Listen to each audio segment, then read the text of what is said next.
back to SpectreVision.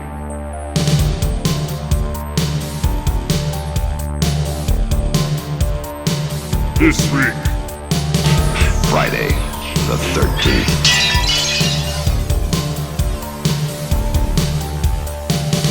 Hello, and welcome to the Frog Brothers Podcast. We just had a Friday the 13th, so we're going to be talking about Friday the 13th. Welcome. With me is Nick. Alec is absent because we have Jason Voorhees here filling in. And so... Look, I want to be nice. You know, these guys asked me to come on here, and I agreed, even though I do not have a role in this movie. There's obviously a misconception that I am really in this movie. There's no hockey mask in this movie, and I am an asshole. That's true. Thank you for this. Your child version of yourself was in this movie, though, right? Yes, that is accurate. Okay. Good. This is also very uncomfortable. Just the My face is like fucking just ruined. zombie dream, Jason. Yeah. But was he really a zombie dream? Yeah, I just kind of want to be an ass with that. Oh, that's fine. Oh, and Alec is here. Well, great. Mm-hmm. Welcome back. This came out in 1980. You know what they say about... We previously covered this before. I will just say that in episode 6 of the regular podcast. We've come a long way since then. Mm-hmm. So this is we're covering it in SpectreVision today. So it's a little sexier, a little deeper voices. Little scarier. Maybe should have changed the lighting to a little sexier lighting. Ooh. Red lighting. Red lighting. How Um, do I change this to red? there's buttons on it. It's directed by Sean S. Cunningham, Mm-hmm. which he later actually returned for producing other movies. Jason Goes to Hell, Jason X, Freddy vs. Jason, and the 2009 remake. Interesting. Written by Victor Miller. Victor Miller, you helped revive. Dr. Miller. Looks like they're going to intercept. And those are the two people that it's constantly in legal battles with, right? Miller and... Cunningham, yeah. Yeah. Let's see. Because they want to see how many times they can sell the... Yeah, there was not a completed script, and he took out an ad in Variety. I don't know if either of you have heard this before, but Sean S. Cunningham took out an ad in Variety for Friday the 13th. It just had a logo, and it said something like the scariest movie of all time from the producers of Last House on the Left, because apparently he did that. So Nice. No, I had so not he heard worked that. with Wes Craven on Last House on the Left, which is interesting. And then, you know, just Freddy and Jason have always been a little bit closer than you think. Mm-hmm. So that's pretty interesting. He took out an ad like that. This one opens up in Camp Crystal Lake, 1958. Mm-hmm. I like these old point of view shots they do in a lot of old slasher movies. Yes. Late 70s, like Black Christmas and Halloween both do them. Mm-hmm. This one doesn't. I like it. Sleepaway Camp does it too. I'm sure a lot of them did. Well, it's interesting. You make it scary without having to reveal much, right? So you don't necessarily have to have this some scary killer that you see the whole time. The thrill of it is not seeing and who's doing all this, and then never knowing like if that person's in a scene, every other scene in the film. Mm-hmm. It's beautiful. It works out well. That's kind of a lost art form for some modern horror. I relate to these camp counselors because they're like, I'm going to play some music, and okay, the music's done, and we're going to go fuck. Let's go find a place and fuck. Let's do it. They're both killed, though. Of course. Yeah, they get killed right then and there. Mhm. So Let's see, there's a... Oh, yeah, he's stabbed in the stomach. yeah, and the girl survives first for a second, and then she's like begging not to get fucking killed. Yeah. And you have the So- whole glass-breaking Friday the 13th logo. Mm-hmm. That's a very iconic intro, though. Like that really Yeah. holds up well and still awesome to see. And the music. Yes. Yep. Which, The music in this is so funny. It literally at times feels like Jaws, and other times like Psycho, obviously. Yes, it's very subdued. It's not over the top. Even like the Sometimes it is. Is That still- actually feels way overused. I was gonna say. but in this one, it's just very subtle. Like Well, in it's later, also supposed to be. It's supposed to be Jason, yeah, but actually possibly Pamela, I guess, talking to herself as Jason, Right. yeah. saying "killer, killer mommy." Kill, mama. Yeah. That's what it's supposed to like. The whole thing, but it doesn't sound like that, so nobody ever thinks that's what it's saying. So And they No, still, but they still use it in the later movies where it's just Jason. Well, in the other movies is when it becomes really overplayed out and like they record and it's really it's more associated with being like the score, even though it's not exactly the score, but it's still in the score if you listen to the score too. So I don't know. It's one of those interesting things. Interesting choice, but it obviously is iconic. Yeah. every time I watch the first one, it's not as over the top as it gets later on. So like your head is automatically placing. Well, right. If you separate this from the Jason movies as just its own like 80s slasher, pretty fucking cool. Yes. Like, I mean, it's also a good start to the lore, but it's one of those things where like Friday the 13th movies, every time they made a new one, they were like, all right, what are we fucking doing? And it just got weirder and weirder. Like with new things that were like changed or ignored the other movies, but still were furthering the plot also. It was weird, but it is what it is. They're interesting, but they're, not Oscar winners. I'll tell you that. No, this first one, though, I think is still really an amazing film. It holds up so well. Yeah, the You get so hitchhiker much. girl is there. Yep. Typical, the mustache man with the ascot. What's his name? Is that Ned? Steve. No, that's Steve. Yeah, you're right. Steve. Yeah, Steve. The Christie. The creepy old guy that owns the camp and like wants to reopen it. Like, Look at that red bandana and those little jean shorts. Yes, I love Yeah. those. So I need to sexy. get some of those. No, I got the mustache, so You have the chest hair. no. Okay. But I could glue some on. I could shave my dog or cat Or just vacuum and then just or my glue it on. pubes. Vacuum. too. and- Shave my asshole and glue it to my Dump the chest. bag out. Yeah. That's A lot of kinky. people do that to their heads, the old thing. Hitchhiker gets killed in the woods pretty quickly there. Yep. Is So- her name Claudette?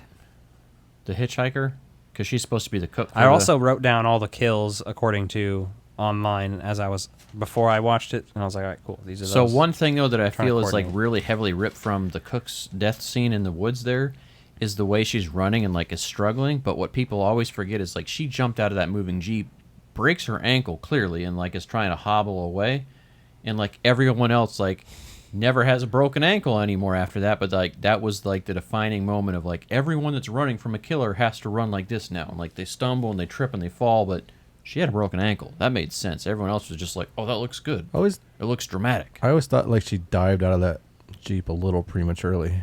I mean, I don't know. You ever dove out of a Jeep? I've gotten out of a moving car once. Edgar knows this.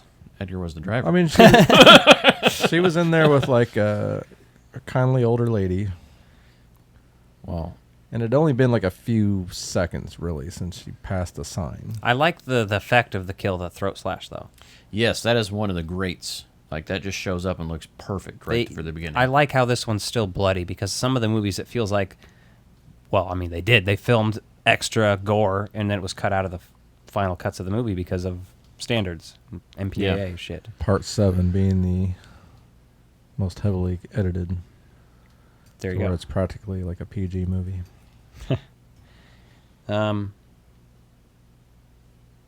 Oh yeah, I love all the short jean shorts and On speedos and shit Steve? they're wearing and On shit. Steve, is that what you're talking about? Yeah, well, not only him, but the other guys are wearing speedos and shit everywhere.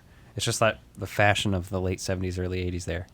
It's like this movie fits in with like fucking Caddyshack with the way it looks because it's the same time frame, you know? yeah, I mean, Caddyshack, like that Jaws beach scene, like all those types of things are still like very pertinent and feel very relevant to each other there. Because this is like definitely not an 80s movie, even though it released in 80, yeah, right? there's the snake in the cabin. Yes. Which they really There's killed. a snake in my boot. Really? Mhm. Bunch of pricks. That's fucked up. They actually killed a snake in that scene. There's no special effects or anything. That makes me hate them. I'm pretty sure that's a fact anyway. That's the story. I didn't read that when I was reading them, but I didn't also do a ton of research. I don't think they had like the Humane Society and shit watching movies at that point yet. Yeah. But either way, you should be a fucking human who's not a scumbag. It's like that's the reason I won't watch Cannibal Holocaust.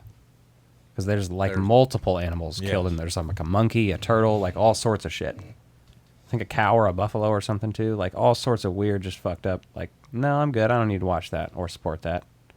I don't care what fucking time period it was. Just because you didn't have somebody telling you not to do it, you need Yeah. that. You fucked up loser. Garbage human. How are you going to kill a turtle? Well, fuck you, Sean S. Cunningham, if that's true. I hope your dick gets caught in your zipper. Are you saying that wrong on purpose? What? Cunningham? No. Okay. What do you mean? You're saying Cummingham, aren't you? No. No, he didn't say Cunningham, but that guy It probably sounds like does, he's though. saying Cummingham with the M. Okay. No. This movie it's so good. Like, the first 2/3 of it are completely different, and then you see that it's Mrs. Voorhees is the killer. That's really like the last 20 minutes, maybe.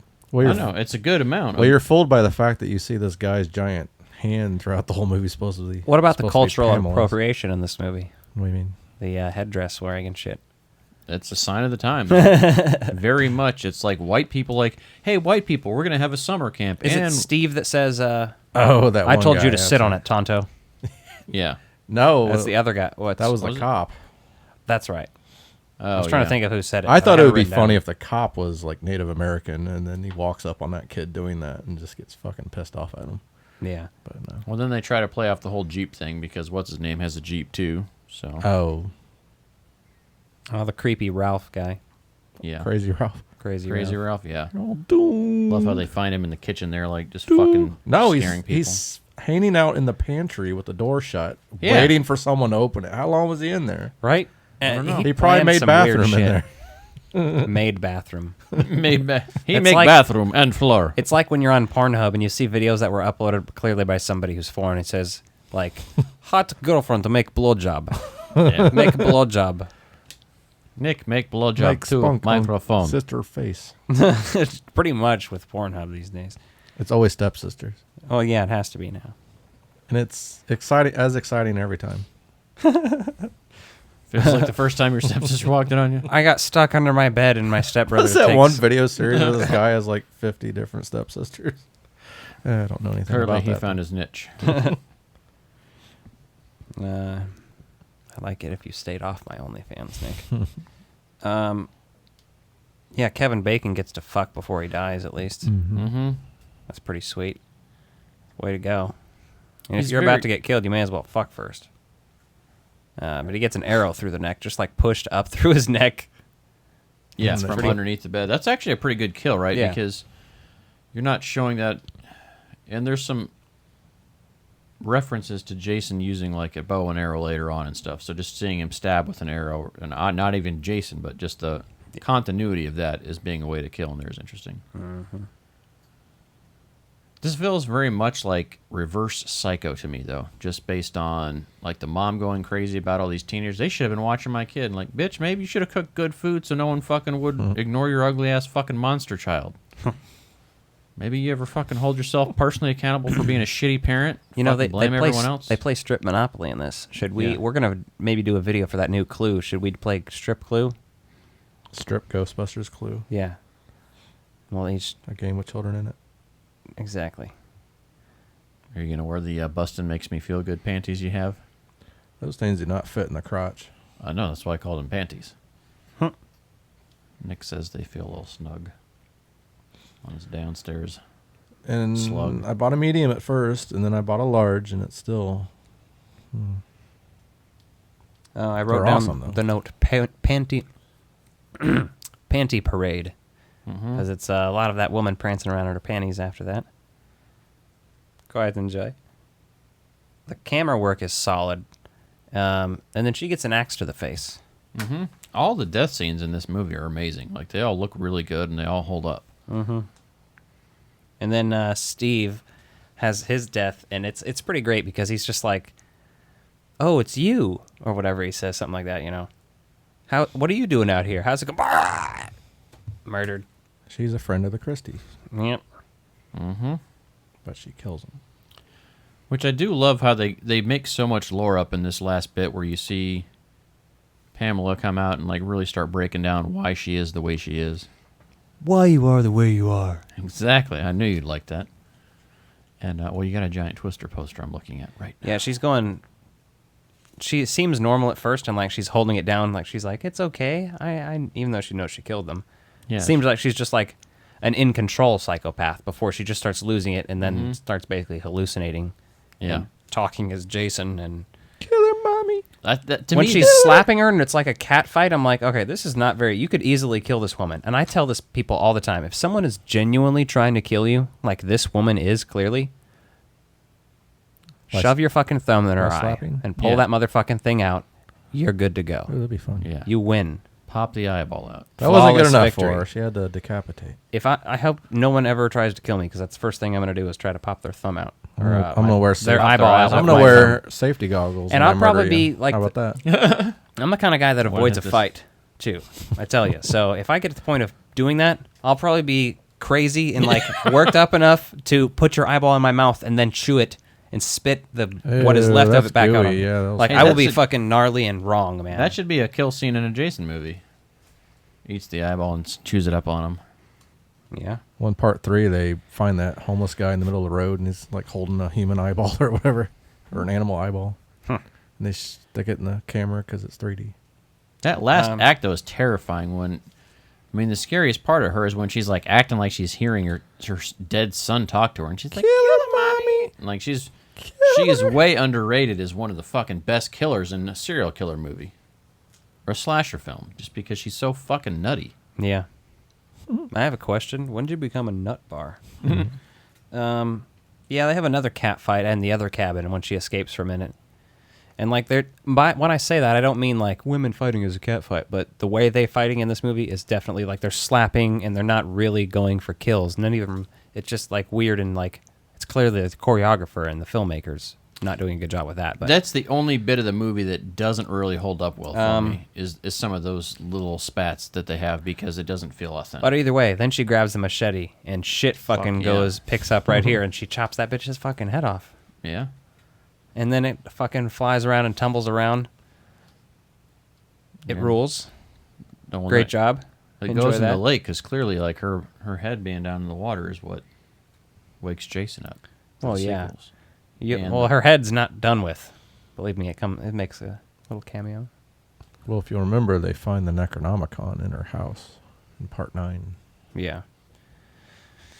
And that's why people think Jason's a Deadite, but it's like, well, there's no evidence for that actually because the Deadites talk and do all sorts of weird shit. It's like, it's fun because it's in the same universe, but it's not.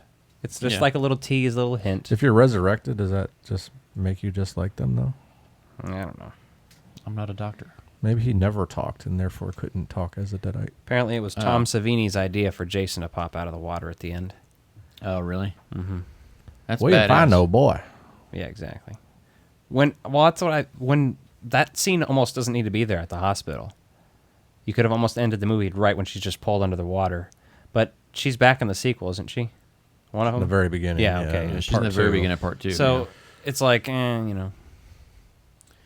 yeah. But overall, like I said, this one, if you think of it more of a standalone, it's better. Just don't be thinking too much about Jason when you watch this and you have a good time.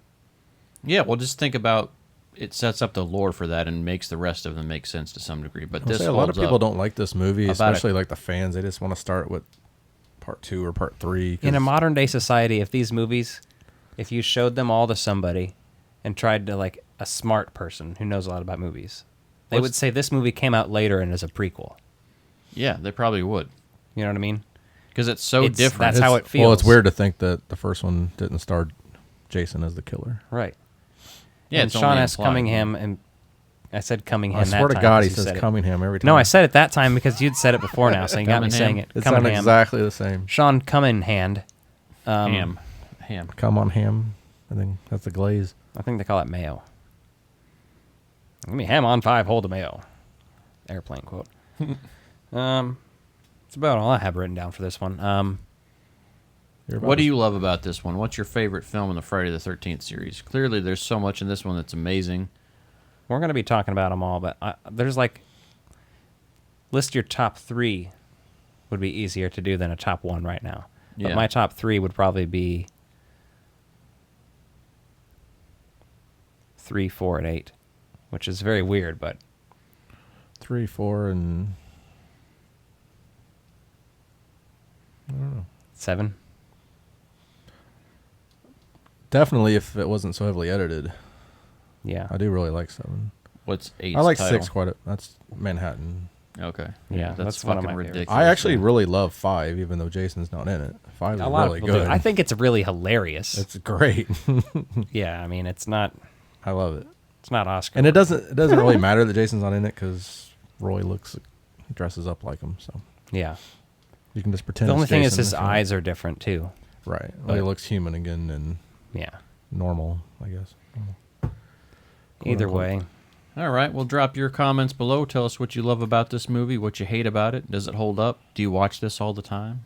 Let us know. Yeah, so Are you in love with Nick? I Are think you I in love with watch.